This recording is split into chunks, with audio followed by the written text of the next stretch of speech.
let's go to our guest line. If you happen to be watching us on QSportsTalk.com, you'll see our next guest live and in person. So pleased to be joined by John Odierna, SU defensive coordinator. The Orange getting set to head back to Memorial Day weekend. Foxborough, Massachusetts is the site. Maryland is the opponent. Coach, great to have you on as always. How are you today? Doing great. Just excited to be getting ready for practice again. And thank you guys for having me on.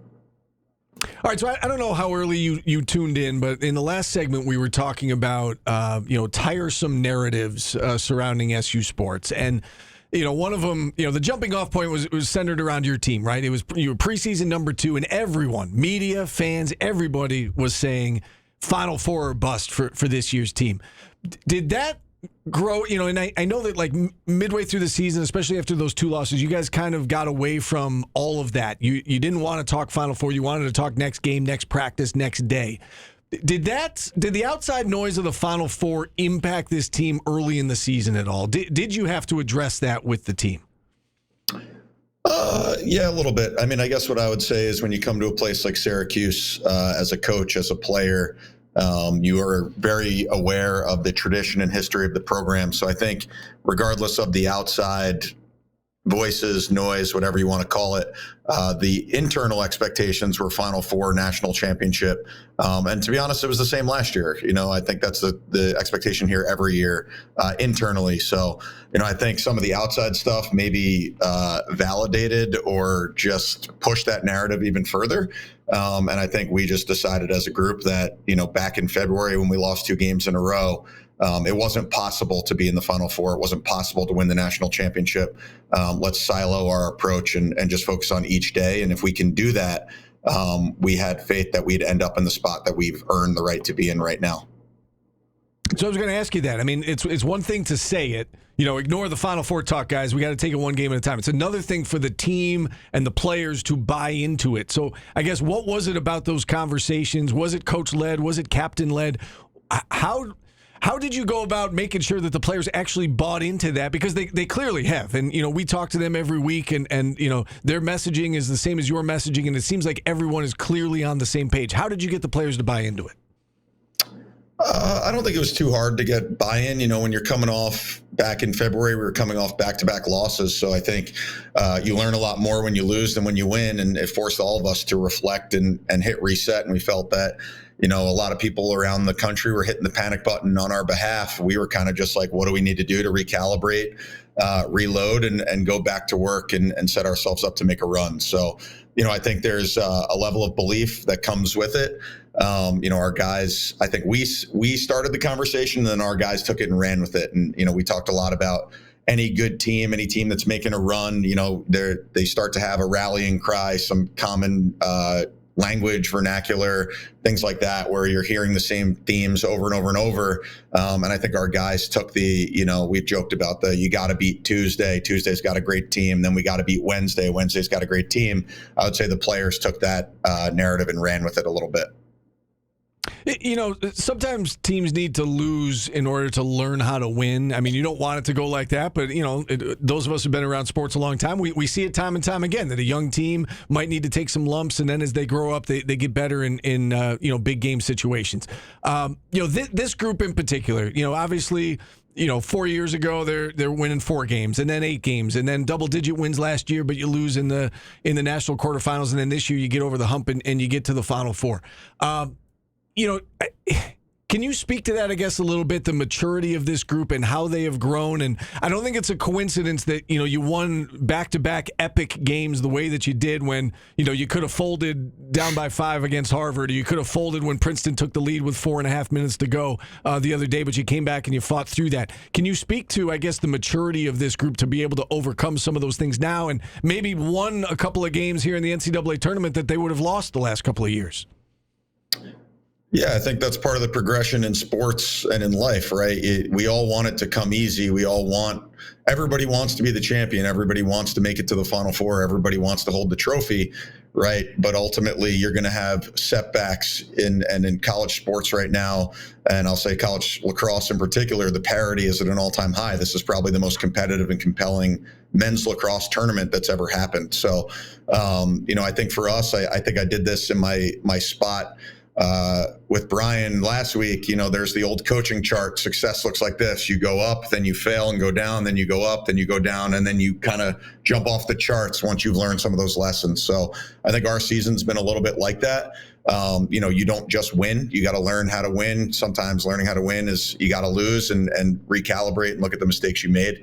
And I think for us, I don't think we'd be here without some of the adversity that we faced early in the year. And then even in April, I think part of why we're here is because our back was against the wall going into the ACC tournament and checking into playoff mode earlier than maybe some other teams. And we've just ridden that wave now for a couple weeks. You talk about it's constantly a learning experience as you go through the season. What did you guys learn specifically from a defensive perspective against Princeton? We talked about this yesterday in the TV side of things, Coach, that you give up 18 goals, but Jimmy McCool at the end came up with a couple of huge stops that put you over the top and you were able to win the game. What did you guys take away from that one from a defensive perspective? Yeah, I mean, Princeton's an elite team, and our last 4 games, we've played 3 of the top 4 offenses, and then our break against Duke was against the number 6 offense. So we're playing against elite teams every time out.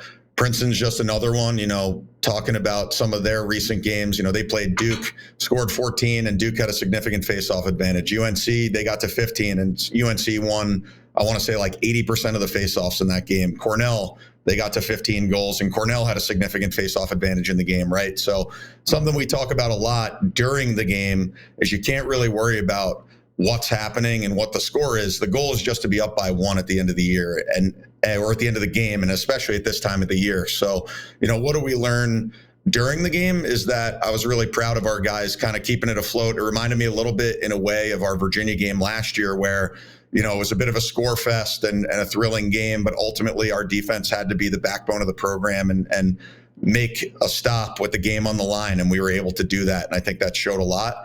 Now, with that said, I'm not going to lie to you guys. Yesterday's film session wasn't the most warm and fuzzy of the year.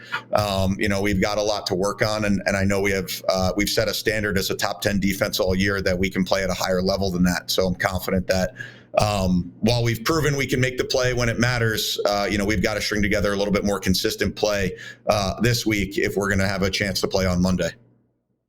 We had Tim Leonard on our show yesterday, and we asked him kind of the vibe around the team, the mood of the team, and again, he's close with the team, but he's not inside that locker room with you guys. But he said that he felt like the team was loose going into the Princeton game, and maybe looser than last year, and he compared it to the quarterfinal loss to Denver and said, he felt like maybe the team was a little tight going into that one with so much pressure, and that was the goal, and get to the Final Four, and he felt like the team was a little bit looser this time around. Do you feel that? Is that accurate, Coach? Do you feel like, this team is, not playing as tight as maybe they did last year? Yeah, I think we're a pretty loose group in general. I think there was a level of comfort with being in this situation last year. I'm on the record as saying I thought last year we probably arrived earlier than people expected as far as being like the number 4 seed and all of a sudden favored in a quarterfinal game.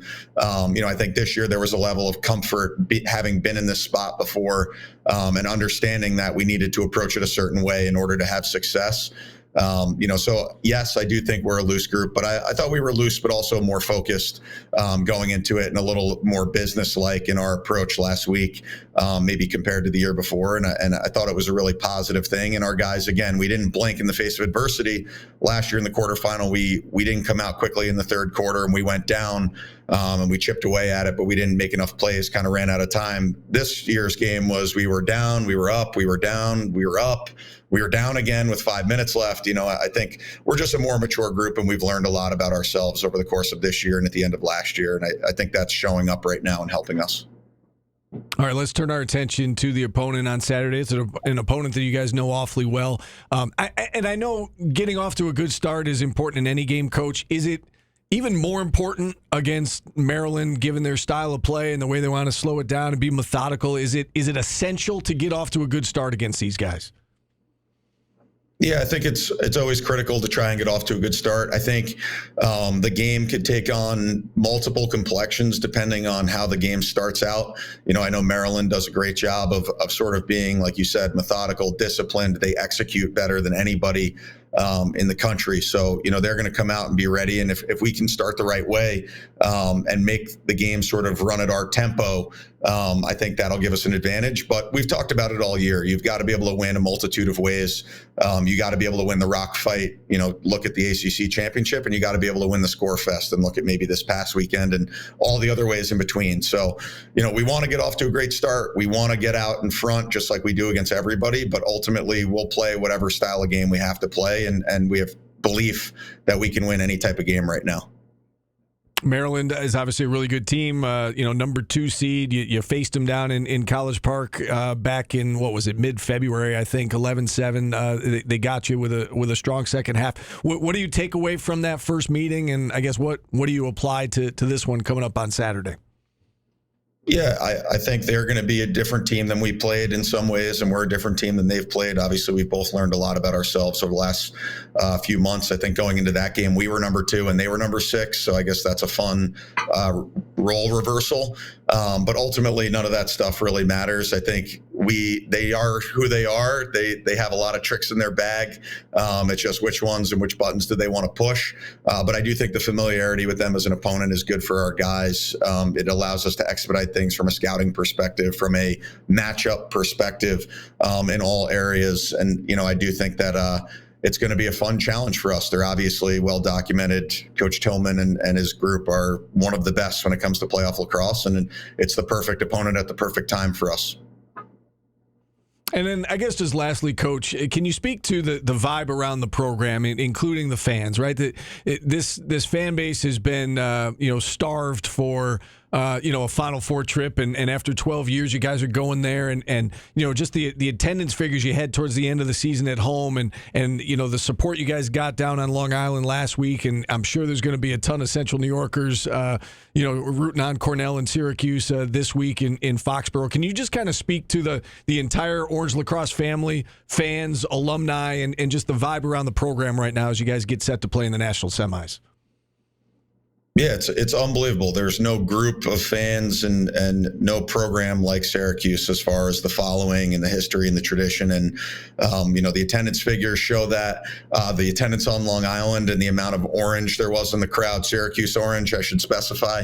It was unbelievable. It felt like a home game. And Princeton had a good amount of fans too, but I just know Orange Nation travels so well. And, I already heard that our fan section is sold out for the game on Saturday. So, there's nothing like it. It's why you come here. It's why it's the best program to be associated with. And the fans, every game feels like a home game. And I think I said this the last time, we get enough hate too. So it just makes it for an exciting atmosphere every time we go out there, whether it's a home or away game. But I know the Syracuse faithful are going to travel, and I'm sure they've been hungry for this opportunity since 2013. So I'm excited that we're able to deliver it for them.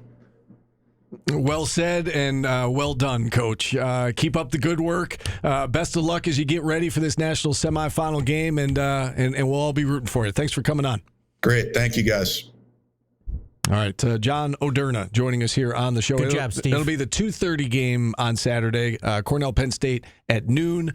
Syracuse, Maryland around 2:30, 3 o'clock, depending on when that first one Correct. ends. If you want to hear the pregame with Kyle and Tim, you tune into TK99. If you'd like to hear the game before, you can listen here, as we will have the national coverage of the Final Four here. All right. Exciting time, exciting week for SU lacrosse. A scouting report for Syracuse's championship game, Steve. All right. And we've got Terry Ford coming up at 1 o'clock. We can ask him. All across, all the time. Yeah.